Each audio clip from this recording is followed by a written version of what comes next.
प्यारे सज्जनों, धन धन सतगुरु तेरा ही आसरा। आज की साखी महात्मा बुद्ध के बारे में ली गई है। विश्व का कौन सा ऐसा देश है जो महात्मा बुद्ध को नहीं जानता। एक दिन धन धान्य पूर्ण संपन्न राज्य का राजकुमार सिद्धार्थ बहुत ही सुंदर पत्नी, प्यारा सा कोमल सा आंखों का तारा, नन्हा बालक राहुल जो बाल अवस्था में गोदी में झूलने वाला पुत्र, अनेकों नौकर चाकर, सोने चांदी से सज्जित महल होने के बावजूद वह एक रात यह सब त्याग कर धीरे से जीवन की सच्चाई की खोज में निकल पड़ा। क्या आज हम ऐसे निकल सकते हैं? राजघराने में हाहाकार मच गया, दुखों का पहाड़ फूट पड़ा। आज किसी साधारण परिवार का कोई व्यक्ति बिना बताए अगर लापता हो जाए तो परिवार में क्या गुजरती है। परंतु सिद्धार्थ का यूं निकलना बेकार नहीं गया। जिस वस्तु की खोज में वह निकला उसे पाकर साधारण सिद्धार्थ से बोध होने से, ज्ञान तत्व प्राप्त होने से बुद्ध हो चुका था। वह आत्मा महान हो चुकी थी, इसलिए अब उनको महात्मा बुद्ध कहा गया। वो सिद्धार्थ,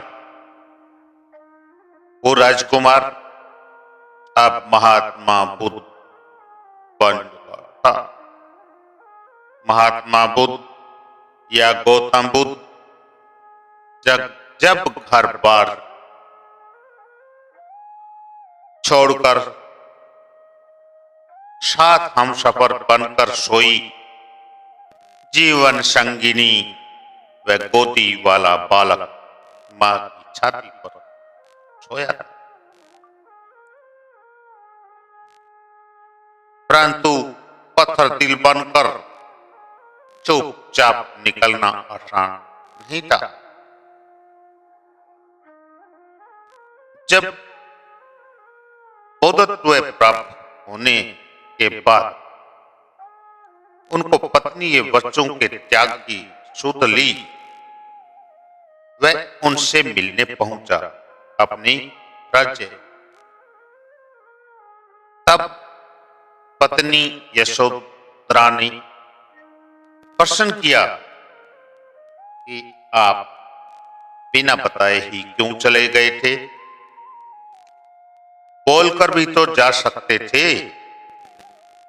मैं खुशी खुशी आपको विदा कर। आखिर गौतम बुद्ध, महात्मा बुद्ध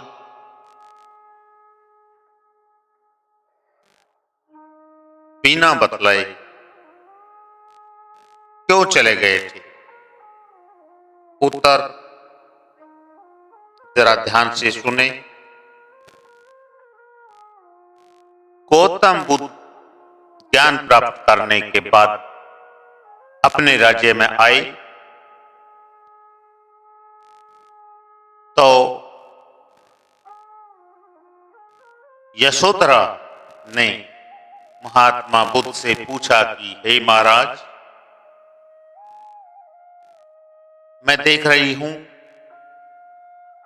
आप में काफी परिवर्तन आ गया है। आप जो यहां थे वो अब वो नहीं है। मुझे सभी चीज आपके चेहरे में, आपके तेज में ये सब महसूस हो रही है। आपने अपने लक्ष्य को भेद कर विजय पाई है, ये मुझे साफ साफ आप में झलक दिखाई दे रहा है। परंतु हे महाराज, आप मुझे ऐसी हालत में छोड़कर बिना बतलाए ही चुपचाप चोर की तरह क्यों चले गए थे? अगर आप मुझे पूछते तो मैं आपको रोकती नहीं, बल्कि आपको आदर सत्कार के साथ खुशी खुशी मालाओं से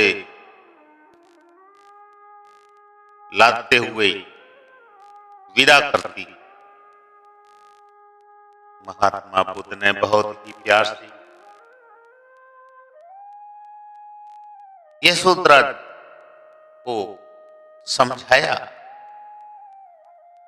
कि यशोधरा, यह संसार कर्मों का देश है, कर्म कर्जा चुकाना पड़ता है।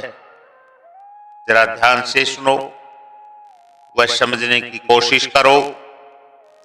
एक समय में जंगल में शेर था, तुम शेरनी थी।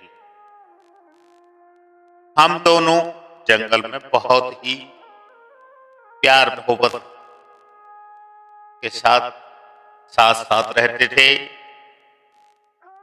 अचानक एक दिन दूसरे जंगल का शेर हमारे पास आ गया। उस शेर को देखते ही मैं उस शेर से लड़ गया। लड़ाई में लहूलुहान हो गया। मैं लड़ा तो बड़ी हिम्मत और बहादुरी से था, लेकिन अंत में मैं हार गया और वो विजय हो गया। देखा जाता है कि प्राय शेरनी हमेशा विजयी हुए शेर के साथ रहती है। इसी स्वभाववश तुम मुझे लहूलुहान और दुखी और घायल अवस्था में छोड़कर विजयी शेर के साथ चली गई थी। मुझे बहुत पीड़ा व दुख हुआ। अब जाने अनजाने में वह बदला मुझे आपको ऐसी ही बिना बतलाए धीरे से जाकर चुकाना पड़ा। ये मुझे कैसे पता लगा? मुझे बुद्धत्व प्राप्त करने के बाद मुझे सब ज्ञात हुआ। बदला ना चुकाता यह बुद्धत्व प्राप्त नहीं कर सकता था। आज ये स्थिति या इस स्टेज पे मैं नहीं होता, यानी कि मैं इस सुंदर महल आपके व पुत्र के मोह में फंसा रहता। इसलिए आप सबके त्याग से मैं जीवन का सार प्राप्त कर सका हूं।